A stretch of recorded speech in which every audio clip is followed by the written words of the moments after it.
Bonjour mesdames et messieurs, merci de nous rejoindre pour cette édition de 15 heures. Au sommaire de ce journal. Incendie de Balbala, le président de la République a déclaré solidarité avec les sinistrés et mobilise tout le gouvernement. Cérémonie du bac qui s'est tenue cette année dans les régions d'Arta et de Tajoura. Aux nouvelles du monde, Côte d'Ivoire, francophonie, ouverture des Jeux de la francophonie. Bonjour et merci de nous rejoindre. Après l'incident, l'incendie qui ont ravagé après près de 181 foyers, la cadence des opérations de secours aux sinistrés s'accentue. Le président de la République a tenu hier en effet une réunion de crise pour l'organisation rapide et efficace des mesures des sinistrés. Le président qui s'est dit très affecté par ce qu'il a appelé la plus grande catastrophe causée par le feu et a chargé le ministre de l'Intérieur, M. Hassan Omar Mohamed, de coordonner en personne les opérations de secours. À la suite de cette réunion de crise, la cadence s'est aussitôt multipliée. Dès hier après-midi, le ministre de l'Intérieur, Hassan Omar Mohamed, à la tête d'une forte délégation, s'est rendu sur les lieux pour assister aux opérations d'assistance aux sinistrés. Le ministre a été accompagné du ministre délégué chargé de l'habitat, au logement, la ministre de la Femme et de la Famille, la secrétaire d'État aux Affaires sociales, Madame Lamère, de Djibouti, ainsi qu'un groupe parlementaire et une délégation de l'UNFD pour, à leur tête, la secrétaire générale de l'UNFD, accompagnée également du ministre de l'Intérieur pour superviser cette opération. Hier après-midi, sur les différents sites de distribution de secours des sites, le plan de secours arrêté au cours du conseil de crise a permis pour secourir les sinistrés jusqu'au relogement de ces derniers, selon le ministre de l'Intérieur, Hassan Omar Mohamed, ainsi que tous les gouvernements qui est très mobilisé, selon Hassan Omar, pour être aux côtés de nos concitoyens très affectés par cette catastrophe. Les opérations qui s'est débutée dès le jour même et c'est continué ce matin. Le premier secours de distribution de sinistrés comprennent des ustensiles de cuisine, des draps, des nattes, des couvertures ainsi que des denrées alimentaires. Aux côtés du gouvernement, s'est impliqué également ces opérations de secours premier des ONG de Djibouti, l'UNFD, qui est entré en action dès le jour même. Le ministre de l'Intérieur, qui s'est exprimé aussi au micro de notre confrère Samatar Saïd, a tout d'abord fait un bilan définitif de 3 foyers d'incendie qui s'est déclaré à Blebla, le plus lourd bilan de l'histoire de la République de Djibouti causé par le feu. Écoutons le ministre. Chers compatriotes, je voudrais vous présenter le bilan de 3 incendies du mardi 18 juillet 2017 dans la ville de Djibouti. Quartier 4 mètres et 3 mètres. 161 maisons ont été brûlées, habitées par 199 familles. Quartier 7, Balbala, 25 maisons habitées par 25 familles. Quartier Barwaro, 5 maisons habitées par 7 familles. Au total, 181 maisons ont été brûlées totalement, habité par 231 familles. Tel est le bilan final des 3 incendies du 18 juillet 2017. Je vous propose de réécouter la deuxième partie du ministre de l'Intérieur. Je voudrais également m'adresser aux sinistrés. Les premiers secours ont été portés déjà dès le jour de ces incendies. Le président de la République nous a donné, en tant que gouvernement de la République de Djibouti, de prendre toutes les dispositions nécessaires pour venir et assister ces familles sinistrées. Nous l'avons fait. Les premiers secours ont été déjà distribués. Depuis le jour de l'incendie jusqu'à aujourd'hui, les 3 repas sont offerts par Madame le maire qui est présente avec moi et sur instruction du président de la République. Aujourd'hui, hier, pour les 25 familles de Balbala 7 et les 7 familles de Barwaro, les vivres, les ustensiles de cuisine et chacune 50 000 francs ont été distribués, y compris évidemment les matelas. Aujourd'hui, nous sommes à l'école 3 de Balbala où sont réunis les sinistrés de quartiers 4 mètres et 3 mètres. Comme vous voyez, les vivres sont là pour 199 familles. Et simultanément, nous allons aussi distribuer pour chaque famille 50 000 francs.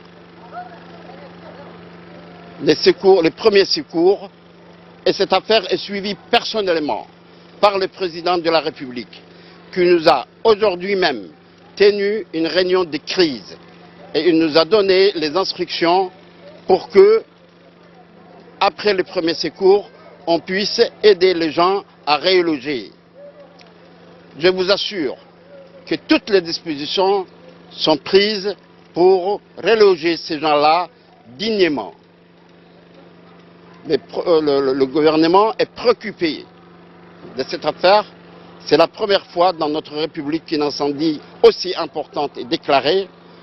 Et personnellement, le président de la République est particulièrement touché. Et il m'a chargé d'annoncer aux sinistrés qu'il est avec eux, qu'il ne va pas le laisser seul, qu'il va tout faire, n'est-ce pas, pour subvenir à leurs besoins. Je remercie les sinistrés également qui, n'est-ce pas, ne nous ont pas contredits.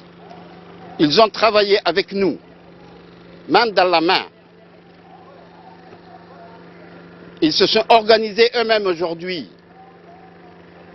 Ils étaient en train de discuter actuellement avec moi et Madame la maire pour nous dire que nous, on attend le président. On est solidaire avec le président de la République. Nous savons qui est notre président et nous sommes persuadés qu'il ne va pas nous laisser tomber. C'est ce que, mot par mot, ce qu'ils m'ont dit et, profitant de cette occasion, je transmets ce message au président de la République. Voilà, c'est un extrait du ministre de l'Intérieur au sinistré. Je continue avec ces délégations importantes conduites par Moumin Hassan Barri, ministre des Affaires musulmanes, de la culture du bien Warf, à savoir le directeur de la culture du Ali Hassan Ahmed, le secrétaire général de la commission de l'UNESCO à Djibouti, M. Esman Ibrahim Roblé, qui ont été invités à une conférence régionale et une table ronde ministérielle pour le renforcement des synergies pour la protection du patrimoine culturel de l'Afrique de l'Est et de l'État insulaire de l'océan Indien pour toute la République, organisée sur l'île Maurice le 18 juillet 2017 jusqu'au 20 juillet. Lors de cette conférence, les experts de l'UNESCO à l'UN3 n'ont pas manqué de souligner les défis et les avantages des conventions de 1970 et 1995. La vocation des 4 endroits est d'étudier les moyens d'harmoniser, de concorder les droits privés d'État et de groupes d'État et de préparer graduellement l'augmentation l'implémentation et l'adoption pour les divers États de règles uniformes de droit privé. En outre, la Convention de l'UNIDROIT concerne tous les biens culturels au-delà des biens aventuriers et déclarés. Cependant, compte tenu de la glorification spectaculaire du trafic illicite du bien culturel des dernières décennies, il est plus que jamais essentiel que l'ensemble des pays du monde rejoignent les rangs de l'État partie de la Convention afin de prévenir davantage de l'appauvrissement de leur propre patrimoine qui est aussi celui de l'humanité. Et la Commission nationale de microfinance a siégé hier matin à la salle des réunions de la Banque centrale de Djibouti. Cette réunion a été coprésidée par le secrétaire d'État chargé aux affaires sociales, Mme Mouna Ousmane Aden, et du gouverneur de la Banque centrale de Djibouti, Ahmed Ousmane. Ont participé à cette réunion les représentants des différents ministères sectoriels qui sont les institutions de la microfinance, les ONG, la BAD, les représentants des collectivités, les bailleurs de fonds. Cette commission a pour mission d'assurer la mise en œuvre de la suivi évolutionnel de la stratégie nationale du microfinance. Elle doit également assurer la représentation de la défense du secteur qui sont les plaidoyers pour le secteur mobilisation également des ressources financières supplémentaires, le développement de l'expertise locale et la synergie entre les différents acteurs intervenants. La Commission nationale de la microfinance est assistée par un secrétariat permanent avec un effectif réduit et ayant une mission fondamentale, le suivi de la mise en œuvre des résolutions de la Commission nationale de la microfinance. Un discours prononcé d'ailleurs à cette occasion, la secrétaire d'État chargée aux affaires sociales, Mme Mouna Ousmane Aden, a parlé de l'objet de la présente réunion et de rappeler le contexte de la microfinance. On l'écoute. Permettez-moi tout d'abord d'exprimer ma profonde gratitude à votre égard, Monsieur le gouverneur de la Banque centrale, pour votre hospitalité, mais surtout pour vos actions en faveur du développement de ce secteur à travers les différentes activités d'encadrement, de supervision et ce, dans le respect de la réglementation en vigueur dans notre pays. Mes remerciements vont également à l'endroit des partenaires techniques pour leur appui constant pour l'émergence d'un secteur de microfinance efficient à Djibouti. Je pense particulièrement à la FIDA, à la Banque africaine, au programme du système des Nations Unies avec le PNUD, mais d'autres partenaires que j'oublie peut-être ou bien qui se rajouteront à la cause, Inch'Allah. Mesdames et messieurs, permettez-moi de préciser l'objet de cette réunion aujourd'hui et de rappeler le contexte de ce secteur de la microfinance. C'est parce qu'une bonne partie de la population économiquement active n'avait pas accès au système financier classique que le secteur de la microfinance est devenu au fil du temps un élément clé et une solution de recours pour parvenir à terme à l'inclusion financière. Afin de coordonner les activités des institutions de la microfinance et de les rendre plus efficaces, une première stratégie a été élaborée couvrant 2006-2010 avec l'appui des PTF, stratégie renouvelée en 2016. Pour sa mise en œuvre, une commission nationale de la microfinance a été mise en place, présidée par le secrétariat d'État, et pour mémoire, cette commission n'a siégé qu'une seule fois.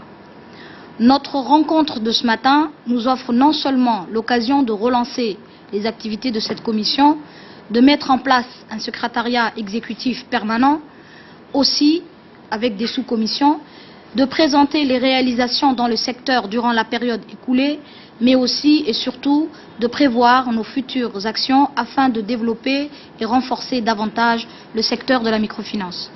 Mesdames et messieurs, ma présence aujourd'hui témoigne de l'importance qu'attache le gouvernement, à sa tête le président de la République, son Excellence Ismaïl Omar Guelleh, au secteur de la microfinance. Puissant levier de lutte contre la pauvreté, il favorise l'inclusion socio-économique des couches les plus vulnérables de nos concitoyens, en l'occurrence les jeunes et les femmes. Eh bien, c'était dans nos titres, honneur et distinction aux bacheliers, cette fois dans les régions. Une cérémonie grandiose, inédite, a été organisée hier à Tajoura à l'occasion des remises des diplômes du baccalauréat à une centaine de jeunes de la ville blanche ayant obtenu leur diplôme cette année. La cérémonie placée sous le patronage du chef de l'État, Ousmane Margueli, a été présidée également par le ministre de la décentralisation, Mohamed Aramis. Le même FOB a été représenté à cet événement historique par une délégation conduite par le conseiller technique Mohamed Barkhat Siraj et comprenant entre autres les directeurs généraux de l'enseignement technique Abdelkader Hamad et Madame Lula Alabi. Également Mnasro Omar, respectivement directrice de l'enseignement public et chef de service de l'enseignement secondaire. Plus de 200 personnes dont les lauréats étaient réunis dans la salle polyvalente du LIC où s'est déroulée une cérémonie riche en couleurs et pleine d'émotions.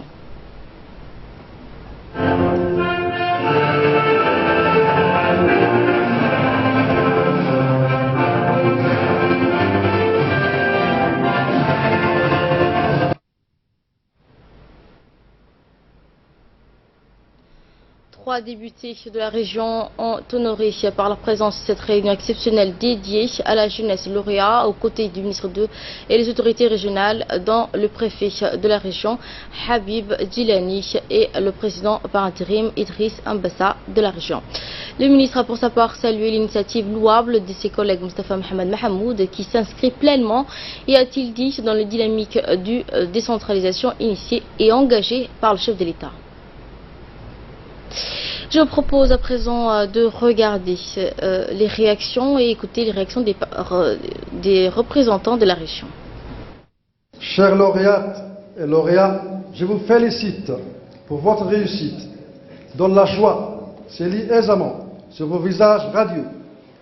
Réussite qui est celle aussi de vos parents, de vos proches, de vos professeurs et proviseurs, et de tout un département qui, chaque année, œuvre, peine et se démène pour optimiser la qualité du baccalauréat et son organisation complexe et colossale. Votre succès à vous revêt toute autre saveur aux connotations bellement et solennellement patriotiques. C'est avec un plaisir mêlé d'émotions que j'aimerais avant tout vous adresser à vous, chers bacheliers de fond de mon cœur, mes plus vives félicitations pour ces magnifiques défis que vous avez relevés en obtenant le diplôme de bac. Ce que vous avez accompli et réussi, c'est grâce à une profonde motivation et d'énormes efforts, mais aussi d'importants sacrifices consentis. Je salue et remercie son Excellence Hamadou Mohamed Aramis, ministre délégué chargé de la décentralisation, qui parraine cet événement historique qui s'inscrit parfaitement dans la dynamique de la décentralisation en marche. Écoutons à présent le ministre de la décentralisation, Hamadou Mohamed Aramis, à l'occasion de cette cérémonie exceptionnelle. Chers bacheliers, chers parents, chers invités,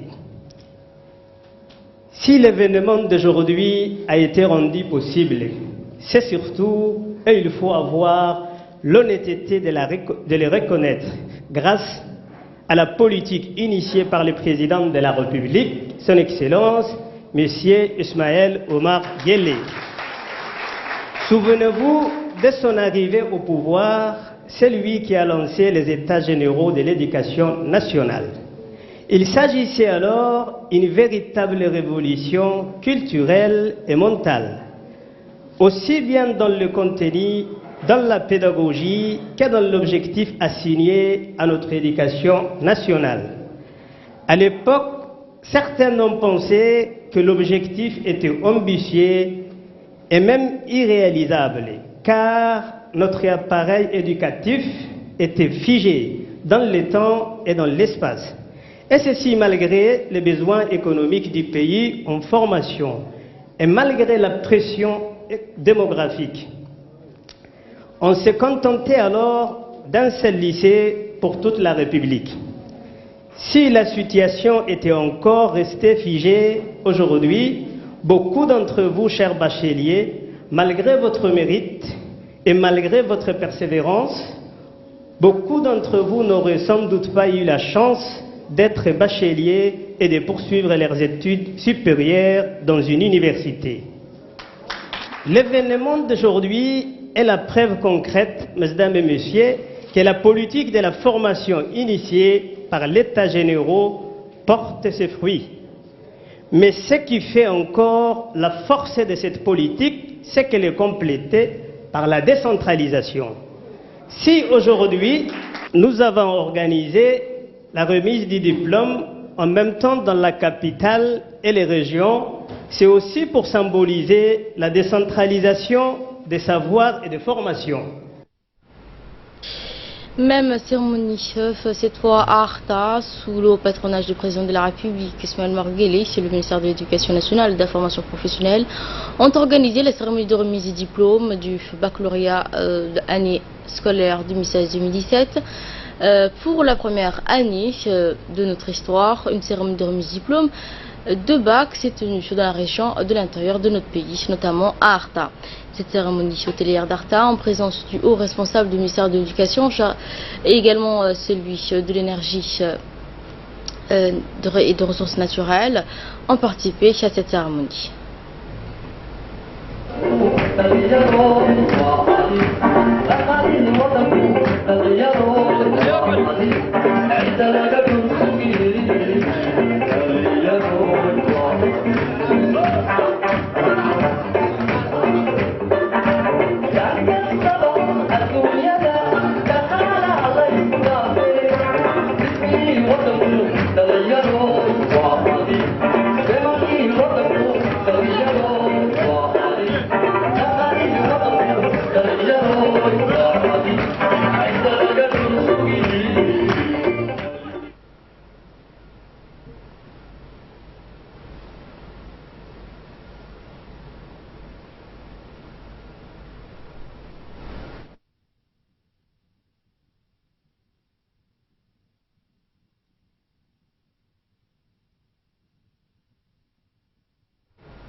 Je m'appelle Zakaria Ibrahim Sougé, je suis un bachelier du lycée d'Arta, mentionné assez bien, ce qui nous met dans un tel état d'excitation, de jubilation. Donc pour moi personnellement, aujourd'hui c'est l'effervescence, c'est vraiment une journée historique. Je vous propose à présent d'écouter la réaction du président régional. Chers élèves, je mesure l'ampleur de la satisfaction de chacun d'entre vous après toute l'année d'efforts. Voilà aujourd'hui arrivé le jour de la récompense où vous avez acquis la clé des succès et des études supérieures.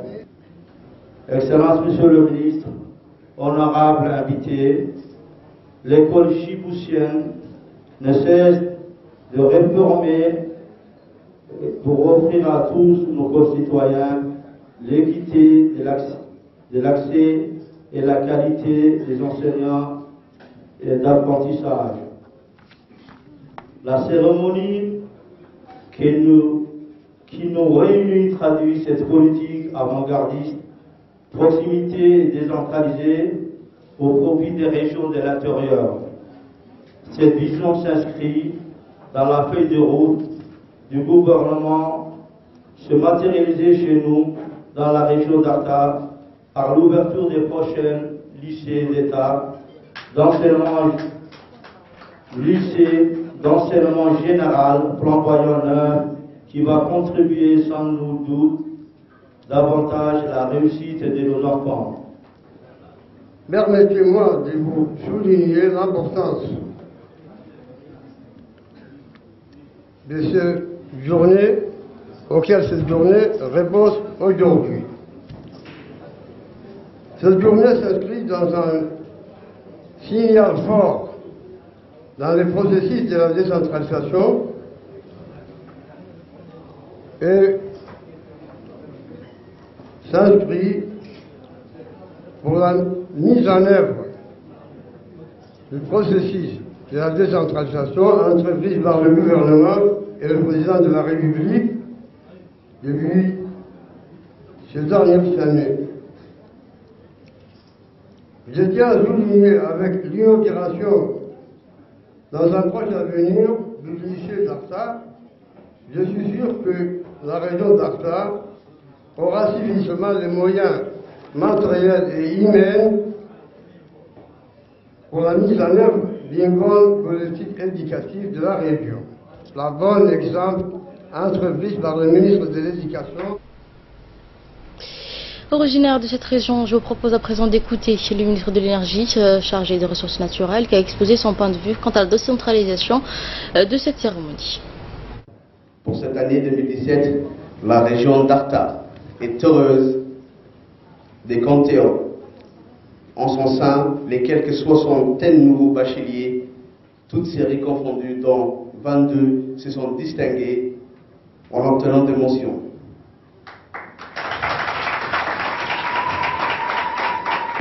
Au gré des 40 années de dur labeur et de sacrifices pour qu'enfin, en ce jour, nous puissions fêter ensemble et avec joie votre réussite qui est celle de votre pays. Ce succès que nous fêtons aujourd'hui, c'est celui de votre travail, de votre courage.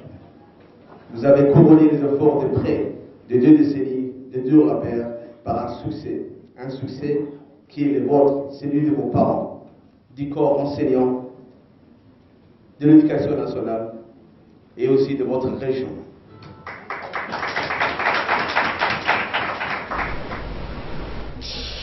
Santé, à présent, conformément au plan de travail 2017, le ministère de la Santé a organisé à travers la direction de santé mère et enfant la revue mi-annuelle du programme national de nutrition.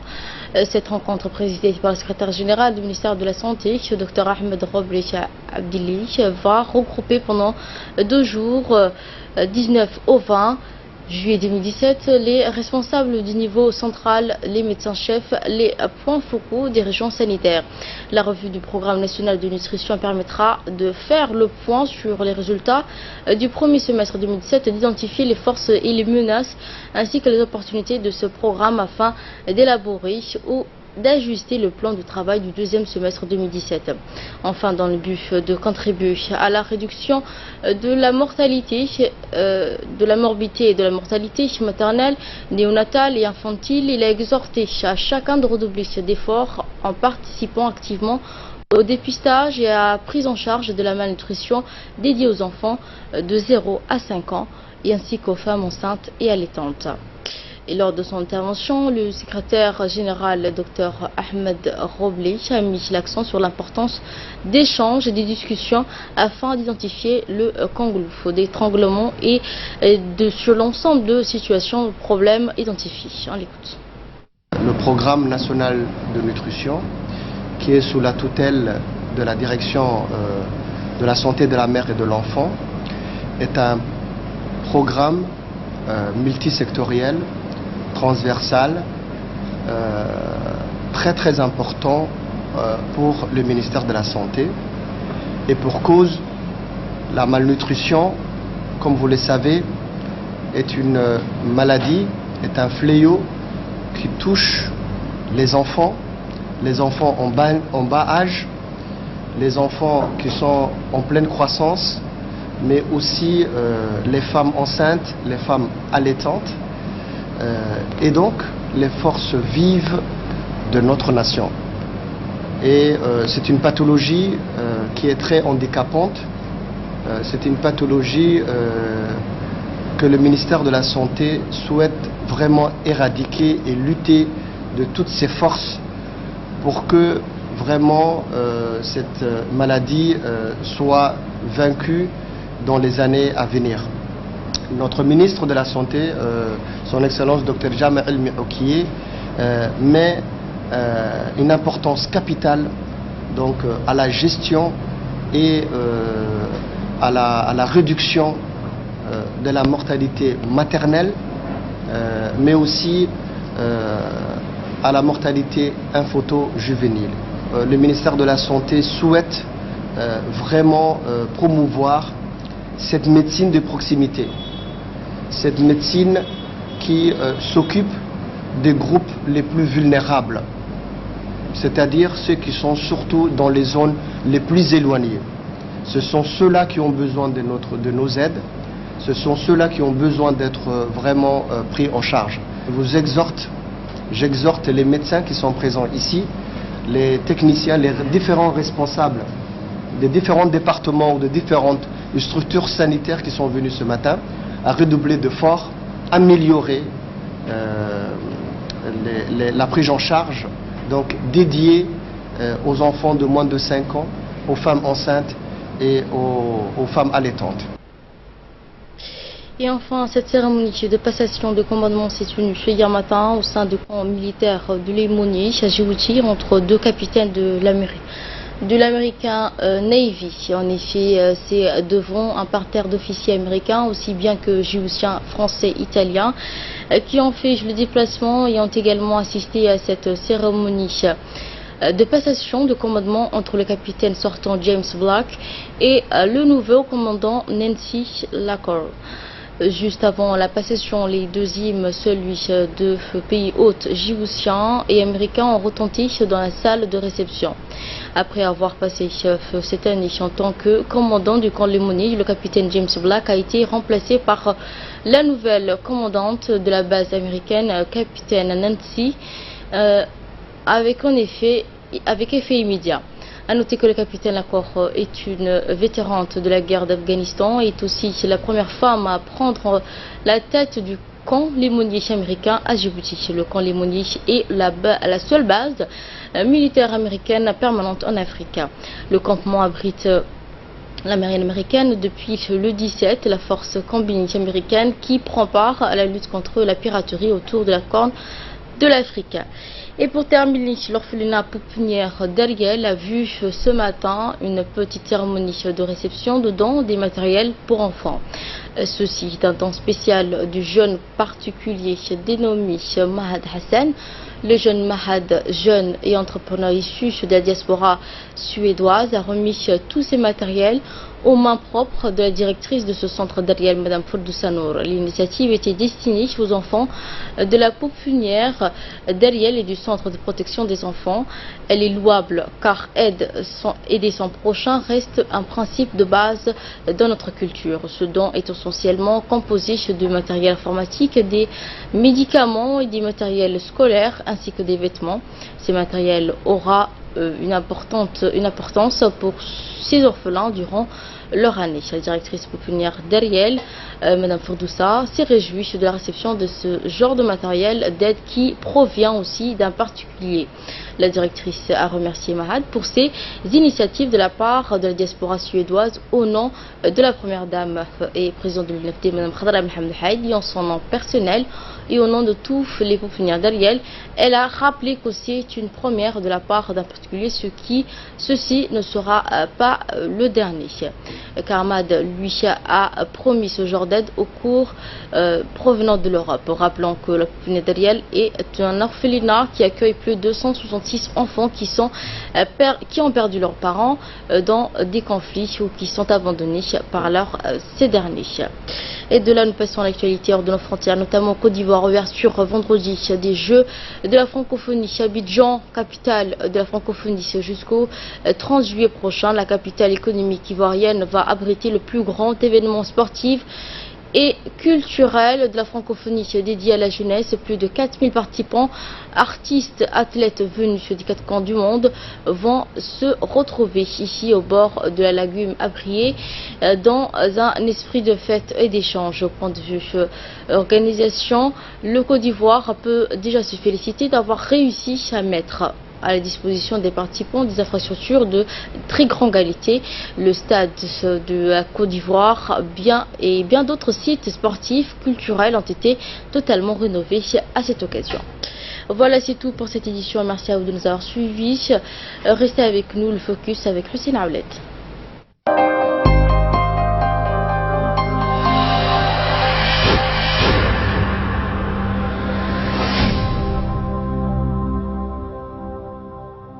Coca-Cola?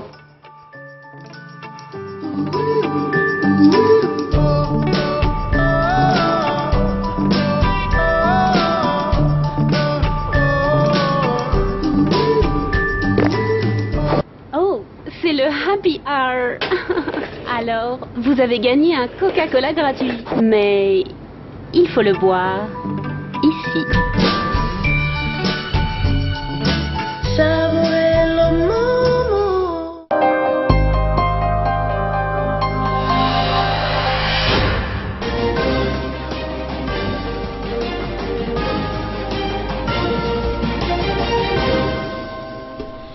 Rebonjour et merci de nous rejoindre pour le second partie de cette édition, le focus notamment avec Hussein Aouled qui nous a rejoint sur le plateau. Bonjour Hussein. Bonjour Negat. Donc le sujet focal aujourd'hui c'est que l'ONU-SIDA note un sensible progrès contre le sida. Oui effectivement, donc Negat, 1 million de personnes sont mortes donc des maladies liées au sida en 2016 dans le monde, soit presque moitié, moins qui est lors du pic du décès atteint en 2005 selon un rapport de l'ONU publié hier qui affirme que les balances a enfin penché du bon côté dans la lutte contre l'épidémie. Ces progrès est lié en grande partie à une meilleure diffusion des antirétroviraux, ces traitements qui empêchent donc le développement du virus, explique l'ONU-SIDA. En 2016, 19,5 millions de personnes sur les 36,7 millions qui vivent avec le VIH-SIDA avaient accès au traitement, soit désormais plus de la moitié, 53%, soulignent les rapports annuels sur l'épidémie. Fin 2016, ces proportions étaient de 70, 77 et 82% selon l'ONU-SIDA. Il n'existait pas de vaccin contre le VIH-SIDA et les personnes séropositives doivent suivre un traitement par antirétroviraux tout au long de leur vie. Donc 800 millions d'euros et de cocaïne saisis en Allemagne. Hussein, que pouvez-vous nous en dire? Oui, effectivement, donc les douanes allemandes ont annoncé aujourd'hui même avoir réalisé un saisie record dans le port de Hambourg de 3,8 tonnes de cocaïne provenant d'Amérique du Sud et d'une valeur marchande estimée à 800 millions d'euros.